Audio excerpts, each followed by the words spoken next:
This is the question 2019 BC free response question number 3.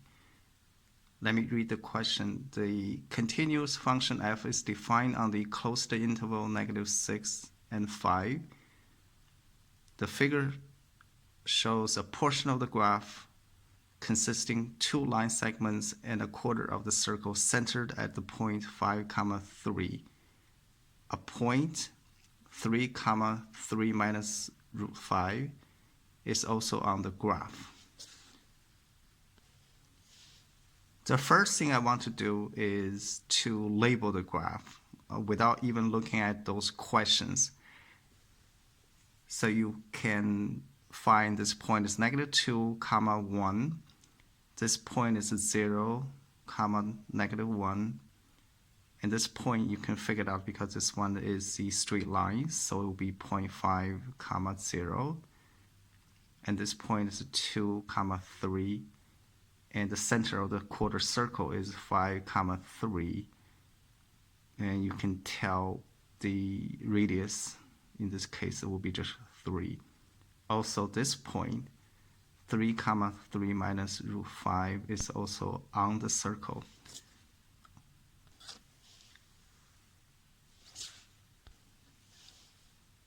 The first question is, if you know the integral of f of x from -6 to 5 equal to 7, what is the value of the integral of f of x from -6 to -2? I would proceed this way from the given. So since I know 7 equal to -6 to 5, and I'll break this integral into 2 parts. I'll go from -6 to -2, then go from -2 to 5.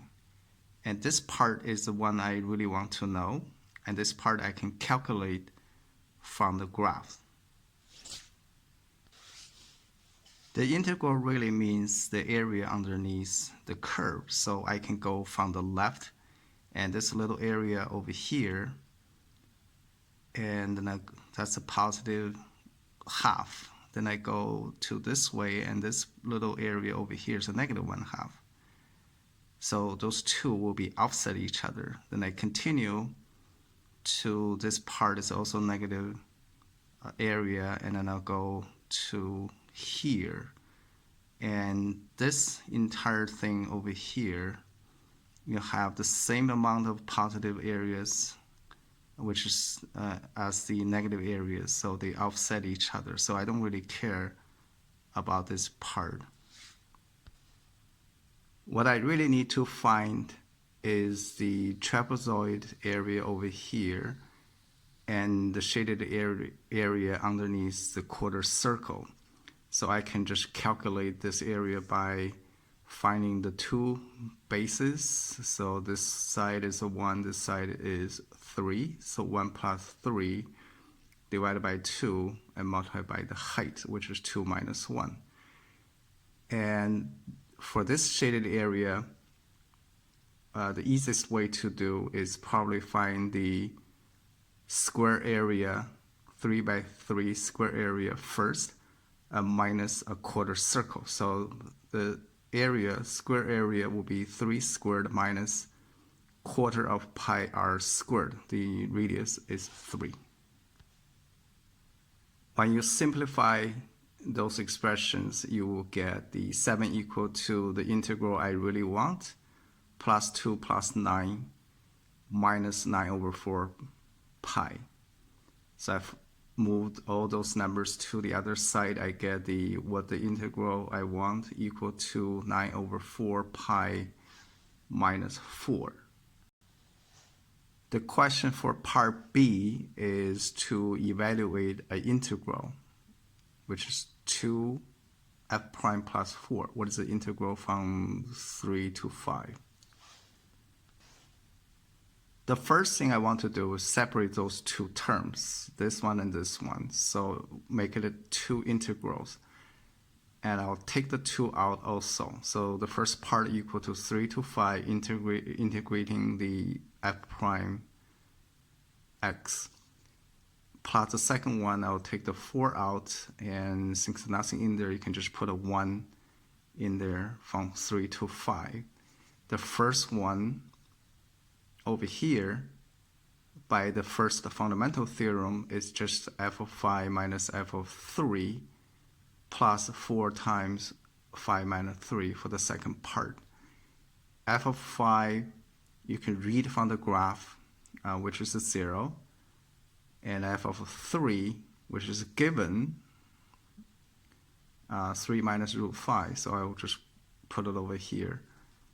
And when I simplify this whole thing, the final answer will be 2 plus 2 root 5. The third question is that it is defined another function g, which is negative 2 to x. You're integrating the f of t. What is the absolute maximum values of g on the interval between negative 2 and 5?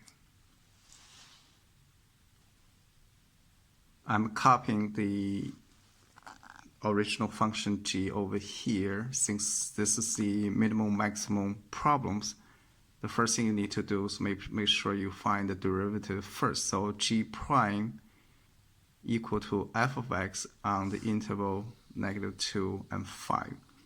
Since it is for minimum maximum problems, what you need to do first is to find the critical numbers and endpoints. I'm creating this little chart over here. So the negative 2 and 5 are the two endpoints. And from the graph,